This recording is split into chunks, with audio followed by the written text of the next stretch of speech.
In this video, I'll show you how to play PUBG on Wi-Fi without using a VPN. First, open the settings on your phone and go to the search bar.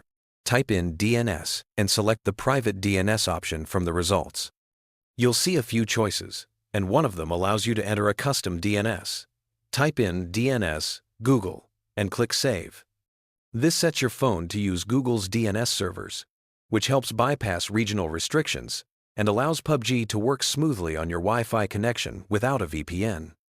Once this is set, reconnect to your Wi-Fi network and open PUBG. You should now be able to play without any interruptions. This method works well for most Wi-Fi networks and doesn't require installing extra apps or changing your account settings. If you notice lag or slow connections, try restarting your phone or reconnecting to Wi-Fi.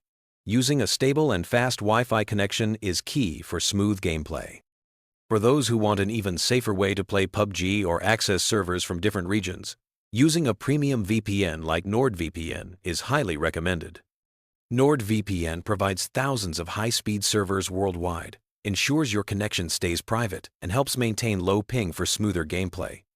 Check the link in the description to try NordVPN at a great price and enjoy PUBG safely on any network, whether you're at home or on public Wi-Fi.